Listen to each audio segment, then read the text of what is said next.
Привет, друзья! Я уже много лет задаюсь вопросом, почему всем так нравится минимализм? Ведь он только на фотографиях смотрится стильно и дорого. А в жизни, если не делать огромных вложений, а просто покрасить минималистичные стены, сделать теневые примыкания и накупить дизайнерских подделок, получается скучно, дешево и быстро надоедает. Меня зовут Сенчугов Александр, я дизайнер интерьера, и сегодня обсужу с вами, что не так с минимализмом. Почему минимализм? Я давно хотел поговорить с вами о минимализме. Сейчас эта стилистика лучше всего продается в сфере дизайна интерьера, и на нее самый большой запрос. Но в чем причина? Я хочу сразу оговориться, минимализм – это прекрасно. Но большинство его не получают в результате проекта и ремонта. Получают совсем другое. Почему все хотят минимализм? У этого стиля обманчиво низкая стоимость реализации проекта и требования к уровню дизайнера. Кажется, что такой ремонт можно сделать даже самому, за копейки, или заказать проект у первокурсника кулинарного колледжа. Но это совершенно не так. Вот, например, я получил высшее образование в сфере дизайна. Много лет работал дизайнером интерьеров, сотни часов провел на стройке, ездил на международные выставки и фабрики. В конце концов, последние 20 лет я развивал насмотренность, наблюдая за архитектурой, интерьерами и профильными СМИ. Участвовал в сотне ремонтов, получал обратную связь от заказчиков, общался с коллегами, строителями и поставщиками. Я считаю, что правильная насмотренность – это вообще одна из самых важных вещей в дизайне.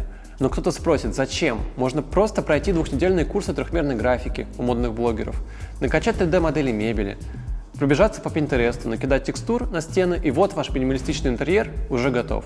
Современный дизайн, если не погружаться, очень похож на современное искусство. Когда-то современное искусство сказало «нет» классическому в попытке его обесценить. Писсуар стал предметом искусства. Пусть так, но в современном искусстве очень большой вес имеет контекст, история и отсылки. А где вы это все возьмете на двухнедельных курсах? В итоге, в процессе реализации минималистичного проекта, созданного горе-дизайнером, вы сталкиваетесь с еще большим количеством проблем, чем те, от которых хороший дизайн-проект должен был вас избавить. Результат вообще заставляет плакать. Отсюда появляется мнение, что все дизайнеры чудаки. Ведь у нашего дизайнера была такая стильная страница в соцсетях, такие крутые 3D-эскизы, такое красивое декольте и каблуки. Но вы же не пойдете на сделку о покупке автомобиля за 20 миллионов в кафе, а не в автосалон. Хотя красивый офис – это, знаете, тоже не гарантия уровня дизайнера. Я все чаще слышу: минимализм надоел, я хочу неоклассику. Интерьер в современной классике тоже не так сложно научиться изображать с нуля. Или просто копировать Pinterest, но тут проблемы, скорее всего, начнутся уже на стадии эскизов. Просто поверьте моему опыту.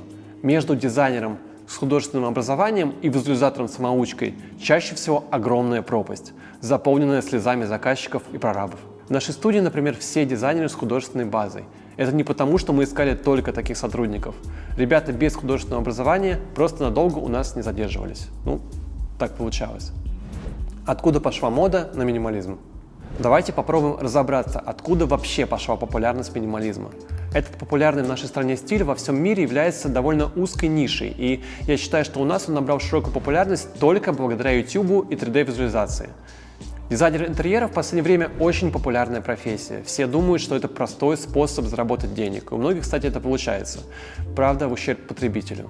Всем нужен дизайн, и всегда найдется тот, кто, не разобравшись, закажет дизайн-проект. Дизайнеров теперь так много, как раньше было юристов или фотографов. И это очень обесценивает профессию. У всех один и тот же слоган: «Мы разработаем минималистичный интерьер, отражающий вашу личность». Вот посмотрите. Вы, наверное, подумали, что это работы одной дизайн-студии. Нет, это разные студии. Так что же делать заказчику, который ищет себе дизайнера, когда он увидит такое? Я думаю, что самое правильное – это начать изучение тех, кто стоит за созданием этих интерьеров. По-другому никак. Учеба в архитектурных вузах с полным погружением в проекты длится несколько лет, а для самообучения есть только интерьерные журналы. В итоге обучение дизайну взяли на себя блогеры, большинство из которых не имеет никакого отношения к дизайну. Такая вот особенность интернет-вещания. Не важно, что ты знаешь, какое у тебя образование, а важно, насколько уверенно и складно ты это говоришь, и сколько у тебя подписчиков. Но большинство из этих говорящих голов не имеет дизайнерского образования и не имеют никакого опыта. Чаще всего они даже не разбираются в архитектурных стилях и не знают ничего об истории дизайна. Знают только слово минимализм и колхоз и вещают об этом. Именно так, например, в сети волнами расходятся термины, которые потом подхватывают зрители в комментариях В этом котле рождаются новые правила дизайна интерьера. Визуальный шум, архитектурный стиль, теневые примыкания и прочие базовые понятия, которые становятся в итоге переоцененными и выдаются за дизайн. Вы помните рейки? Они же пошли от интерьерных блогеров и заполнили все. Сначала было модно, а сейчас вызывает рвотный рефлекс. Причем эти рейки можно использовать реально как дорогой декоративный элемент. Но так как большинство их делают из самой дешевой кривой сосны, прием стал эквивалентом эконом-жилья. Так же, как и минимализм в целом. Или решение про телевизор, который должен висеть в плоскости стены. Диванные эксперты пишут: красиво только тогда, когда у телевизора теневое примыкание и нет лишних зазоров. Он не может висеть под углом.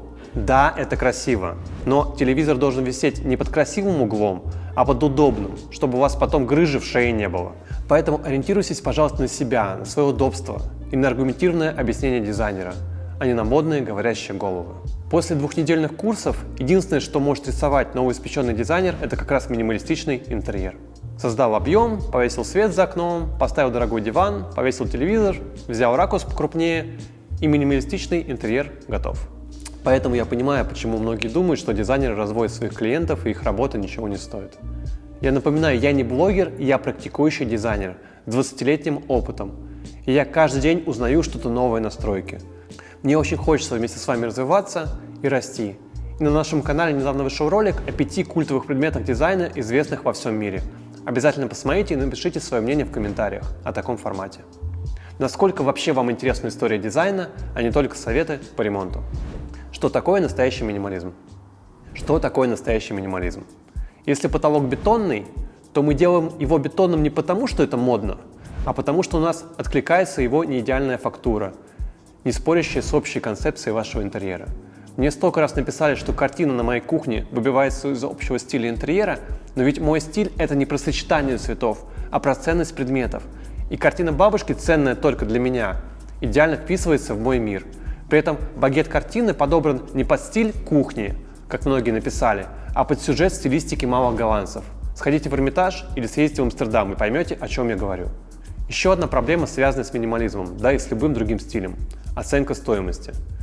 К нам в студию приходят заказчики и показывают примеры проектов, а потом удивляются, что такой ремонт стоит в разы дороже, чем они думали. Многие дизайнеры, кстати, так находят себе клиентов. К ним приходит заказчик, говорит: я хочу точно такой же интерьер в минимализме, только в 5 раз дешевле. Это же минимализм, за что тут вообще платить? Нас дурят эти модные дизайнеры. Так и получается вот такие похожие минималистичные интерьеры, но очень грустные и дешевые. Напишите, пожалуйста, в комментариях, что вы думаете о минимализме, насколько этот стиль вам близок. Я читаю все комментарии и обязательно вам отвечу. Если было интересно, то поддержите видео лайком, обязательно подписывайтесь на наш канал, чтобы не пропустить новые ролики. И, конечно же, переходите во все наши социальные сети по ссылкам под видео. Там очень много всего для вашего вдохновения. До скорых встреч, друзья. Пока-пока.